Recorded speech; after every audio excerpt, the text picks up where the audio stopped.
সাথী যেই বাড়িতে বিয়ে হয়ে আসে সেই বাড়ির সকল সদস্য সেফ, অর্থাৎ সাথীর স্বামী সোনু, তার দুই ননদ প্রিয়াঙ্কা রিয়া, তার বড় ভাসুর নীতিশ এবং বড় যা অর্পিতা সকলেই বিভিন্ন রেস্টুরেন্টের সেফ ছিল।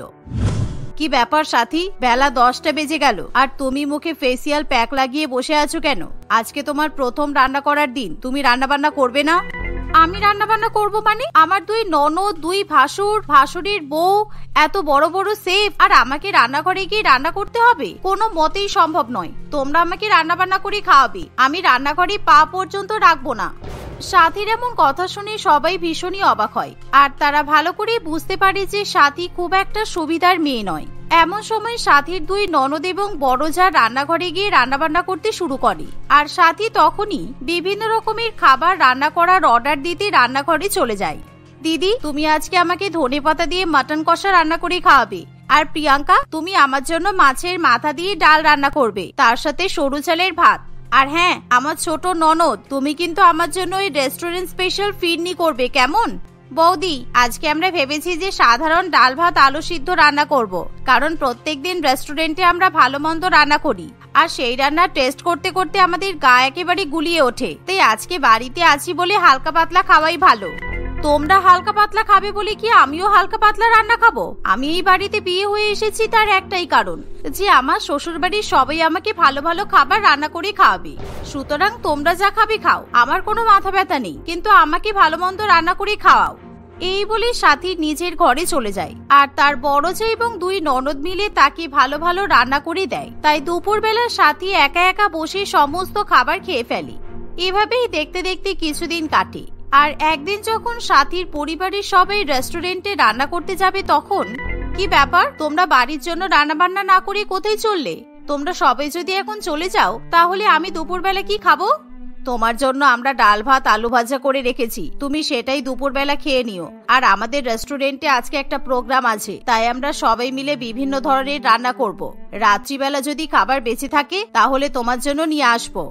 অর্পিতা এই কথা বললে সাথী ভীষণই রেগে যায়, কারণ তার ভাত ডাল আলু ভাজা খেতে ভালো লাগে না।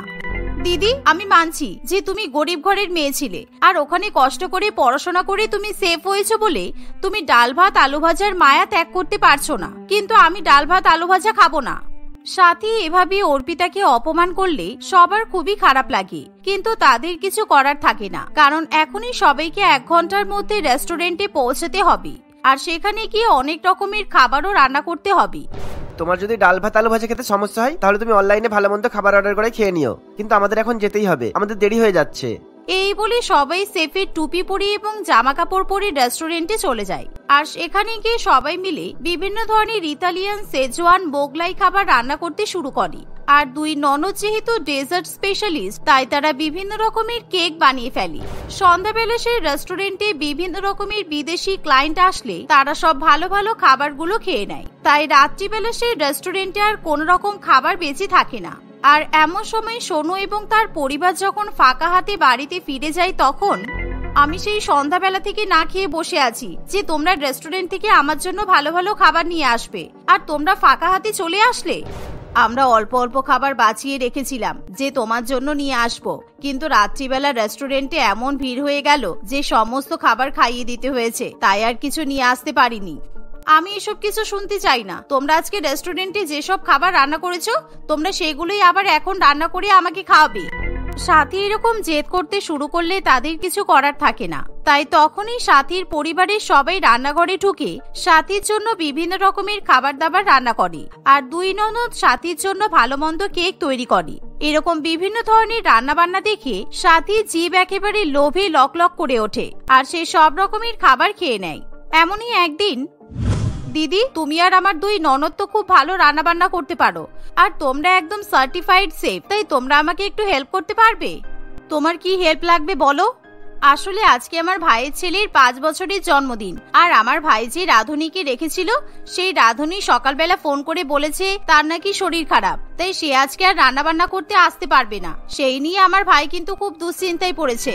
হ্যাঁ, সবই মানলাম, কিন্তু আমরা এখন কি হেল্প করতে পারি? আরে তোমরা তো সবাই সেফ, তোমরা রেস্টুরেন্টে গিয়ে ওই রাঁধুনি সেজেই তো রান্না বান্না করো। সুতরাং আমি বলছিলাম তোমরা আজকে যদি রেস্টুরেন্টে না গিয়ে আমার ভাইয়ের বাড়িতে গিয়ে রান্না বান্না করে দিতে তাহলে খুব ভালো হতো। আসলে ওদের বাড়িতে একটু পরে সব গেস্ট চলে আসবে, আর ওরা যদি ভালো মন্দ খাবার না খেতে পায় তাহলে আমার ভাইয়ের খুব অপমান হবে। সাথী এই কথা বললে তার বড় জামাই এবং দুই ননদ ভীষণই অপমানিত বোধ করে, কারণ তারা যতই রান্না বান্না করুক না কেন তাদের একটা আত্মসম্মান বোধ আছে, কিন্তু সাথী সেই সম্মান রাখতে চায় না। আর অর্পিতা, প্রিয়াঙ্কা এবং রিয়া কিছুতেই সাথীর মায়ের বাড়িতে গিয়ে এরকম রাঁধুনির কাজ করতে চায় না। তোমরা একদম টাকা পয়সা নিয়ে চিন্তা করো না, আমার ভাই অনেক বড় লোক, তোমাদের রান্না বান্না করতে যত টাকার দরকার আমার ভাই তত টাকাই দেবে। বৌদি, আমরা টাকা নিয়ে চিন্তা করছি না, কারণ আমরা রেস্টুরেন্টে সেফের কাজ করে অনেক টাকা পাই, কিন্তু তাই বলে এখন রেস্টুরেন্টে না গিয়ে তোমার ভাইয়ের বাড়িতে গিয়ে রাঁধুনি হতে পারবো না। প্রিয়াঙ্কা এভাবে তর্ক করলে সাথী ভীষণ রেগে যায়, আর তখনই সে তার বড় জামাই এবং দুই ননদের সঙ্গে খুবই ঝগড়া করে। আর এমন সময় সোনু এবং নীতিশ সবকিছু শুনে ফেলে। সাথী, তুমি একদম চিন্তা করো না, আমি আর দাদা গিয়ে তোমার ভাইয়ের বাড়িতে রাঁধুনি সেজে রান্না বান্না করে দেবো। সুতরাং তোমার ভাইয়ের ছেলের জন্মদিনের অনুষ্ঠান আর আটকাবে না, কিন্তু আমাদের বাড়ির বউ মেয়েরা তোমার ভাইয়ের অনুষ্ঠানে গিয়ে রান্না করবে না, বুঝলে? সোনু এই কথা বললে সাথী একেবারে রেগে বোম হয়ে যায়, কারণ সে ইচ্ছা করেই তার ভাইকে রাঁধুনি রাখতে বারণ করে, যাতে সে তার বড় জামাই এবং দুই ননদকে রান্না করিয়ে সবার সামনে অপমান করতে পারে। কিন্তু তার এরকম বদ পরিকল্পনায় জল পড়ে যায়, কারণ সোনু আর নীতিশ তার ভাইয়ের বাড়িতে রান্না করতে পৌঁছে যায়। আর তারা যখন ওরকম অনুষ্ঠানে রান্না বান্না শুরু করে তখনই তাদেরকে দেখে সবাই চিনতে পারে। কিরে সাথী, বাইরে উঠানে যারা রান্না করছে ওরা তো তোর বর আর ভাসুর। ছি ছি ছি, তোর এমন পরিবারে বিয়ে হয়েছে যে তোর বর আর ভাসুরকে তোর বাপের বাড়িতে এসে রান্না বান্না করতে হচ্ছে। মা গো, এরকম রাঁধুনি পরিবারে তোর বাবা মা তোকে কি করে বিয়ে দিতে পারলো? এসব কথা শুনে সাথী একেবারে লঙ্কা বাটার মতো জ্বলাপোড়া করতে শুরু করে, আর সে তার বড় জামাই এবং ননদকে অপমান করতে গিয়ে নিজের স্বামী আর ভাসুরকে অপমান করে ফেলে। এমন সময় সোনু এবং তার দাদা দুজনে মিলে ভালো ভালো খাবার রান্না করে সবাইকে খাওয়ায়। আর তারা যখন বাড়িতে ফিরে আসে তখন, আমার বাপের বাড়িতে এসে তোমাদের রান্না করার কি দরকার ছিল? সোনু, তুমি আমার স্বামী হয়ে আমার সম্মান পর্যন্ত রাখতে পারলে না। সবাই বলা বলি করছিল যে আমার নাকি একটা রাঁধুনির সঙ্গে বিয়ে হয়েছে। হ্যাঁ, ঠিক কথাই বলছিল, আমি রাঁধুনি, কিন্তু আমার তাতে কোনো লজ্জা নেই। আর এখন যদি তোমার বড় যা দুই ননদ গিয়ে তোমার বাপের বাড়িতে রান্না করতো তাহলে খুব ভালো লাগতো, বলো? সোনু এই কথা বললে সাথী একেবারে চুপ করে বসে থাকে, কারণ সে কোনো রকম কোনো উত্তর দিতে পারে না। আর এভাবেই যত দিন যেতে শুরু করে ততই সাথী তার বড় জামাই এবং দুই ননদকে একেবারেই সহ্য করতে পারে না। সে সবসময় তাদেরকে দিয়ে ভালো মন্দ খাবার রান্না করায় আর নিজে বসে বসে একা একা সমস্ত খাবার খায়। এভাবেই আরো কিছুদিন কাটে, আর প্রত্যেকদিন সাথী কোনো না কোনো অজুহাতে তার বড় জামাই এবং দুই ননদকে দিয়ে বেশি বেশি পরিমাণে রান্না করায়। আবার কোনোদিন ইচ্ছা করে তাদেরকে দিয়ে নিজের বান্ধবীদের জন্যও রান্না বান্না করিয়ে নেয়। এমনই একদিন, সাথী, আজকে আমাদের রেস্টুরেন্টে একটা বড় পার্টি আছে, তাই আমাদের বাড়িতে ফিরতে ফিরতে রাত হবে। তুমি আমাদের জন্য কিন্তু অপেক্ষা করে বসে থেকো না, কেমন? আমার বইয়েই গেছে তোমাদের জন্য অপেক্ষা করে বসে থাকতে, কারণ সন্ধ্যাবেলা আমিও একটা জায়গায় নিমন্ত্রণ খেতে যাব, তাই আমারও ফিরতে দেরি হবে। দেখতে দেখতে সন্ধ্যা হয়ে আসে, আর সেফ পরিবারের সকলেই রেস্টুরেন্টে চলে যায়। সেখানে গিয়ে তারা বিভিন্ন রকমের দামি দামি রান্নাবান্না করতে শুরু করে। আর আজকের রেস্টুরেন্টের মেনু ছিল মটন বিরিয়ানি, চিকেন চাপ, চিকেন রেজালা, মটন কাবাব, তার সাথে 100 রকমের মিষ্টি এবং 100 রকমের কেক। এটাই ছিল সেই রেস্টুরেন্টের সব থেকে বড় অর্ডার। তাই এত বড় অর্ডার পেয়ে রেস্টুরেন্টের মালিক ভীষণই খুশি হয়। আর অর্পিতা এবং তার পুরো পরিবার মিলে সেদিন সন্ধ্যাবেলা খুব সুন্দর করে রান্নাবান্না করে, আর কিছুক্ষণের মধ্যেই রেস্টুরেন্টে পার্টি শুরু হয়ে যায়। আজকে আমরা এত সুন্দর করে রান্না বান্না করেছি, নিশ্চয়ই মাসের শেষে মালিক আমাদের অনেক অনেক টাকা স্যালারি দেবে, আর তার সাথে এক্সট্রা টাকাও দেবে, কারণ আজকে পার্টিটা সত্যি অনেক বড় হচ্ছে। তুমি একদম ঠিক বলেছো, আজকে আমি আর রিয়া কেকটাও খুব সুন্দর বানিয়েছি। এভাবেই রাত্রিবেলা পার্টি শেষ হলে তারা সবাই মিলে বাড়িতে ফিরে আসে। এভাবেই দেখতে দেখতে 1 মাস কেটে যায়। আর এমন সময় সেফ পরিবারের সবাই স্যালারি পাওয়ার অপেক্ষা করতে থাকে, কিন্তু তাদের কোনো স্যালারি ক্রেডিট হয় না। এমন সময় সবাই মিলে তারা রেস্টুরেন্টের মালিকের সঙ্গে দেখা করতে যায়। স্যার, আজকে তো আমাদের স্যালারি দেওয়ার দিন, আর রেস্টুরেন্টের কাছ থেকে আমাদের প্রত্যেকে 60,000 টাকা করে ডিউ আছে। আমরা 5 জন এই রেস্টুরেন্টে সেফ হিসেবে কাজ করি, কিন্তু আমার পরিবারের কেউ এখনো স্যালারি পায়নি। তোমাদের স্যালারি দিতে আমার বইয়েই গেছে। সেদিন আমাদের রেস্টুরেন্টে যখন অত বড় পার্টি হলো, সেটার বিল তো দিতে হবে নাকি? আর তোমরা বিল দেবে না তো কে বিল দেবে? তাই তোমাদের 5 জনের 60,000 টাকা করে স্যালারি আমি কেটে নিয়েছি, আর তাই আমার 3 লাখ টাকা উসুল হয়ে গেল। অরিজিৎ বাবুর কথা শুনে অর্পিত এবং তার পরিবার ভীষণই অবাক হয়। আসলে সেদিন যখন রেস্টুরেন্টে বড় পার্টি হয়, সেই পার্টিটা আসলে সাথী তার বান্ধবীদের জন্য আয়োজন করে, কিন্তু সেই বিষয়ে সাথী তার পরিবারকে কিছু জানায় না। আর সেদিন সাথী তার বান্ধবীদের সঙ্গে রেস্টুরেন্টে গিয়ে পার্টি করে, সেই সাথে দামি দামি সমস্ত খাবার খায়। আর যখন বিল দেওয়ার সময় আসে, আরে আপনাদের এই রেস্টুরেন্টে আমার পুরো পরিবার সেফ হিসেবে কাজ করে, তাই ওরা বিল দেবে, আমি কোনো বিল দিতে পারবো না। পরের মাসে যখন স্যালারি ক্রেডিট হবে তখন ওদের টাকা থেকে আপনি বিল কেটে নেবেন। এইটা আবার কিরকম কথা ম্যাডাম? আর আমাদের রেস্টুরেন্টে যারা সেফ হিসেবে কাজ করে, আপনি যাদের পরিবারের সদস্য, আপনি তো সেটা বলেননি। আমি এখন রেস্টুরেন্টে একজন কাস্টমার হয়ে এসেছি, আর এখন আমার কাছে বিল দেওয়ার মতো টাকা নেই, সুতরাং ওদের কাছ থেকে আপনাকে টাকা নিতে হবে। আমি আমার বান্ধবীদেরকে নিয়ে বাড়ি চললাম। এই বলে সাথী সেই রেস্টুরেন্ট থেকে বেরিয়ে যায়। আর এই ঘটনা যখন তার পরিবারের সবাই জানতে পারে, তখন তারা কি করবে কিছুই বুঝতে পারে না, কারণ তারা 1 মাস কোনো স্যালারি পাবে না। তাই বাড়িতে ফিরে আসার পর সেদিন সবাই মিলে সাথীকে ভীষণই বাজেভাবে অপমান করতে শুরু করে। তুমি যদি সেদিন আমাদেরকে বলতে যে তুমি আমাদের রেস্টুরেন্টে পার্টি করতে চাও, তাহলে আমি তোমাকে নিজে ব্যবস্থা করিয়ে দিতাম, আর আমরা সবাই মিলে তোমাকে পার্টি করার জন্য টাকাও দিতাম। কিন্তু তুমি আমাদেরকে মিথ্যা কথা বললে। আমরা তোমাকে অনেক ভালোবাসি, কিন্তু তুমি আমাদের ভালোবাসার প্রতিদান দিতে পারলে না। অর্পিতা এবং বাকি সদস্যরা সাথীকে এভাবে কথা শোনালে সাথী ভীষণই লজ্জিত বোধ করে। তাই সে নিজের কৃতকর্মের জন্য সবার কাছে ক্ষমা চেয়ে নেয়। তাই শেষ পর্যন্ত সবাই সাথীকে ক্ষমা করে দেয়। আর এরকম ঘটনার পর থেকে সাথী আর কখনো তার পরিবারের সঙ্গে খারাপ ব্যবহার করে না। সে তার পরিবারের সঙ্গে মিলেমিশে হাসি খুশি বসবাস করতে থাকে। মালবিকা এবং অপূর্ব প্রায় 1 বছর ধরে তাদের দাম্পত্য জীবন কাটাচ্ছে, কিন্তু এতদিন পরেও তাদের দাম্পত্য জীবন আজও সুখের হয়ে ওঠেনি। তার একমাত্র কারণ অপূর্বর নিজের বাড়ির লোকেরা। যেহেতু অপূর্ব মালবিকাকে সবার অমতে গিয়ে বিয়ে করেছিল, তাই প্রথম দিন থেকেই অপূর্বর বাড়ির লোকজন মালবিকাকে দু চোখে দেখতে পারে না। কোনো না কোনোভাবে তারা দিনরাত মালবিকাকে বিরক্ত করতে ব্যস্ত থাকে। আর এই ঘটনা সবচেয়ে বেশি ঘটে অপূর্ব যখন অফিসের কাজে শহরের বাইরে থাকে। সকাল 10টা বাজতে চললো, এখনো নিজের ঘরে বসে বসে ফোন ঘাঁটছো? শ্বশুর বাড়িতে কি শুধু ফোন ঘাঁটতে এসেছো? তোমার আর কোনো কর্তব্য নেই? সকালবেলা ঘুম থেকে উঠে যখন কাজ করছিলাম, তখন তো আপনি আমাকে এটা বলেননি যে শ্বশুর বাড়িতে শুধু কাজ করতে এসেছি কিনা। যেই 2 মিনিট ফোনটা নিয়ে বসলাম, অমনি আপনার চোখে পড়ে গেল। তোমরা কে কোথায় আছো শুনে যাও। কিরকম স্বার্থপর একটা বৌমা আমার ছেলে বাড়িতে নিয়ে এসেছে। তোমরা এসে দেখো, প্রত্যেকদিন এইভাবে আমাকে অপমান করে, আর আমি কিছুই বলতে পারি না। মনোরমা দেবীর গলার আওয়াজে মালবিকার ননদ নন্দিতা সেখানে চলে আসে। কি হয়েছে গো মা, তুমি হঠাৎ এরকম কান্নাকাটি করছো কেন? এই মেয়েটা কি তোমাকে আবার কিছু বলেছে? গায়েটায় হাত তোলেনি তো আবার? যা দিনকাল পড়েছে তাতে আর কিছুই অবিশ্বাস্য নয়। চোরের সাক্ষী মাতাল এসেছে, এবারে শুনবে হাফ কথা, বুঝবে ডবল, তারপর আবার বলবে আরো 4 গুণ। এইভাবে মা মেয়েতে মিলে খুব দক্ষতার সাথে আমার ফ্রি সময় কাটানোটা একেবারে নষ্ট করে দেবে। দাদা এখন বাড়িতে নেই, তাই তুমি কি ভেবেছো আমাদের সাথে তুমি যা খুশি করবে আর ছাড় পেয়ে যাবে? দাঁড়াও, দাদা বাড়িতে আসুক একবার, তারপর তোমার ব্যবস্থা করছি। আমাকে আর আমার মাকে দিনরাত অপমান করে তুমি কিছুতেই ছাড় পাবে না। তোমাদেরকে নিয়ে একটা নতুন সিনেমা বানাবো ভাবছি, আর সিনেমার নাম দেব শ্বশুরবাড়ি নাম্বার 1। ভালো হবে না বলো? কি বলো? দেখেছিস নন্দু, বৌমা এতদিনে বুঝতে পেরেছে যে আমরা আসলেই শ্বশুরবাড়ি নম্বর 1। তোমার মতো একজন বৌমাকে সামলে রেখেছি, আর তারপরেও আমরা শ্বশুরবাড়ি নাম্বার 1 হব না তো কে হবে শুনি? না, আসলে শ্বশুরবাড়ি নাম্বার 1 এই কারণেই বললাম যে সব দিক থেকে আমি আপনাদেরকে 10-এর মধ্যে 1ই দেব। ভদ্রতায় 1, লোকের সমস্যা বোঝাই 1, কাউকে ভালোবেসে তাকে আপন করাতেও 1, ইত্যাদি ইত্যাদি, সবকিছুতেই 1। এভাবে মালবিকার সাথে তার শাশুড়ি মা এবং ননদের বেশ ভালো রকমের ঝগড়া লেগে যায়। দেখতে দেখতে আরো বেশ কয়েকটা দিন কাটে। মালবিকা আগের মতো তার বন্ধু বান্ধবদের সঙ্গে দেখা করে না, কারোর সাথে তেমন ভাবে ফোনেও কথা বলে না।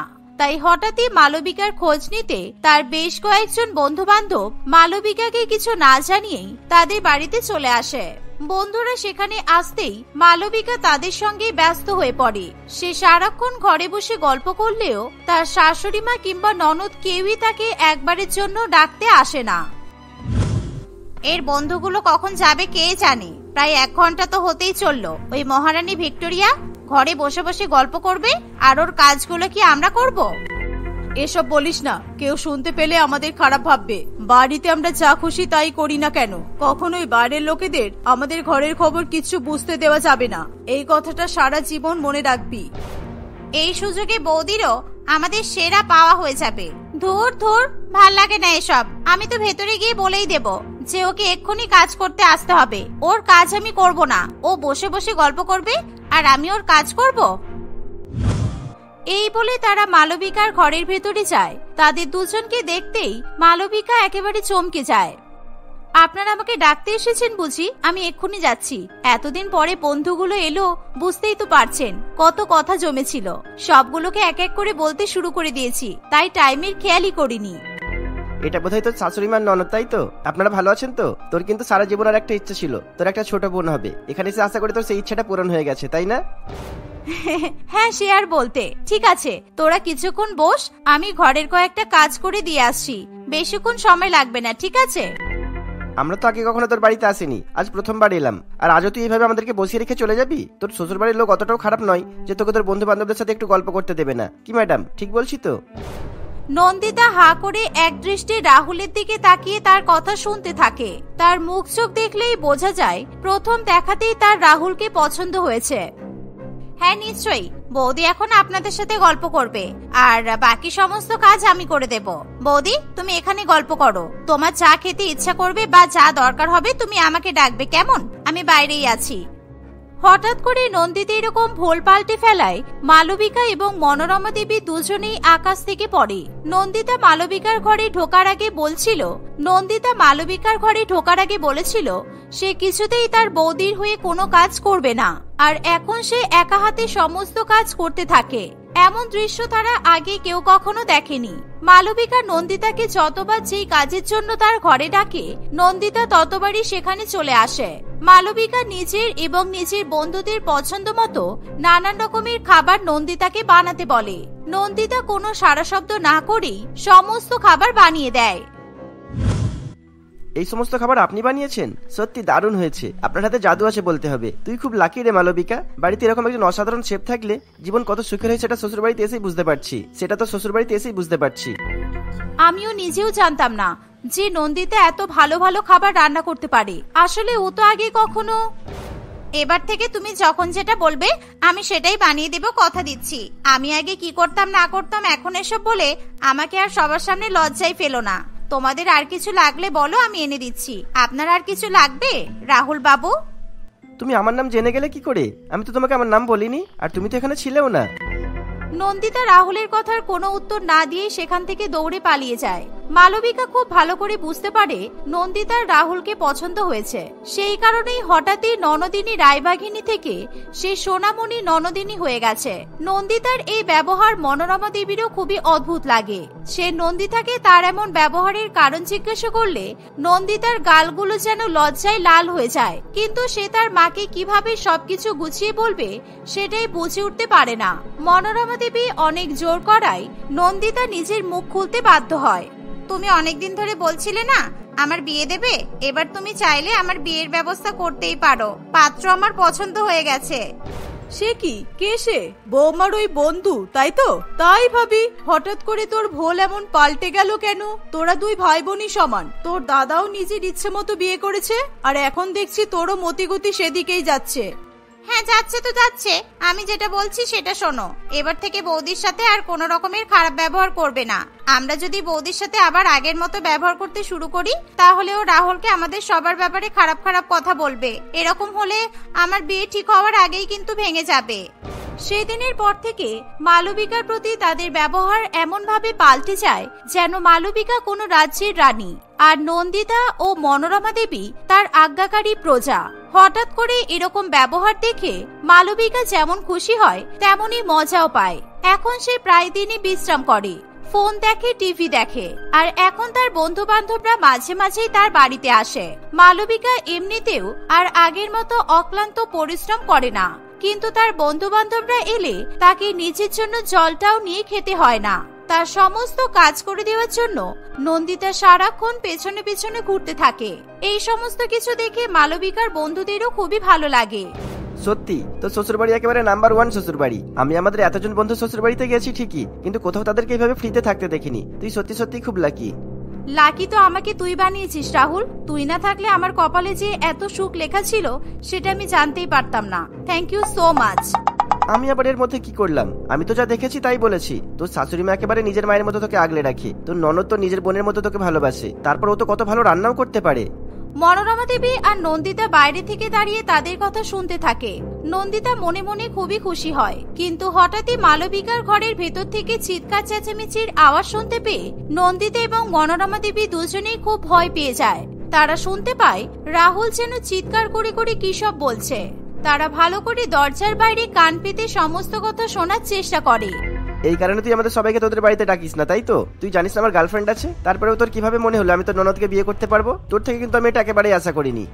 আমি তো শুনেছিলাম তোর আর সুরঞ্জনের ব্রেকআপ হয়ে গেছে। আর বিশ্বাস কর, নন্দিতা তোকে সত্যিই খুব ভালোবাসে। প্রথম তো ফোন করে বলতিস তোর শাশুড়ি মা ননদ নাকি তোকে খুব বিরক্ত করে, শুধু তোকে দিয়ে কাজ করাই। আর এখন হঠাৎ করে ওরা ভালো হয়ে গেল, তাই না? যারা প্রথমে খারাপ থাকে তারা পরে কোনোদিনও ভালো হয় না, বুঝেছিস? আরে সেসবের কারণ তো আলাদা। তুই এখন দেখছিস না নন্দিতা কেমন পাল্টে গেছে। ওরা সত্যি সত্যি আমাকে নিজেদের পরিবারের অংশ বলে মেনে নিয়েছে। ওরা আর আগের মতো আমার সাথে খারাপ ব্যবহার করে না। আর ঝগড়াঝাটি কোন সংসারে হয় না বলতো? তুই তোর মায়ের পছন্দে বিয়ে করলে তোর মা তোর সাথে ঝামেলা করবে না? তোর বউকে প্রথম দিনই মেনে নেবে? আর আমার বাড়িতে দাঁড়িয়ে তুই এভাবে আমার মাকে বোনকে অপমান করতে পারিস না রাহুল।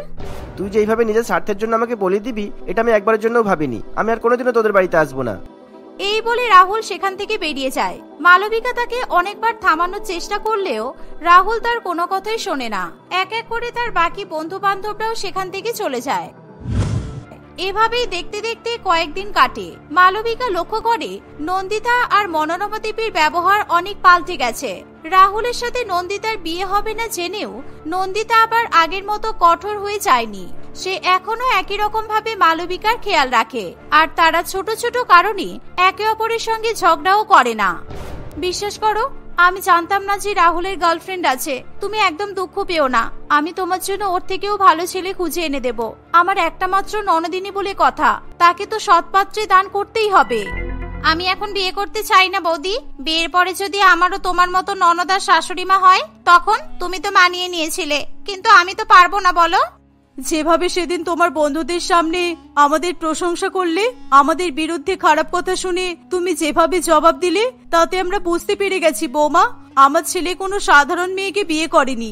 যেই মেয়ে আমাদের ঘর বেঁধে রাখতে পারবে অপূর্ব তাকেই নিয়ে এসেছে। আমি কথা দিচ্ছি বৌদি, আমি যতদিন এখানে থাকবো ততদিন তোমার জন্য তোমার এই শ্বশুর বাড়িটাকে আমি শ্বশুর বাড়ি নম্বর 1 বানিয়েই রাখবো, যাতে তুমি গর্ব করে সবাইকে তোমার শ্বশুর বাড়ির ব্যাপারে বলতে পারো। তোমার শ্বশুর বাড়ির কথা বলতে গিয়ে যেন মনে ভয় কিংবা চোখে জল না আসে। তাহলে তুই তোর বেশি দিন এই কাজগুলো করতে পারবি বলে মনে হয় না। হঠাৎ করে সবাই অপূর্বকে দেখে বেশ চমকে যায়। কেন বেশি দিন করতে পারবো না কেন? তুই ভাবিস তোর বোন খুবই খারাপ, তাই না? আমি তোদের সবাইকে দেখিয়ে দেব আমি কেমন ননদ নম্বর 1 হতে পারি।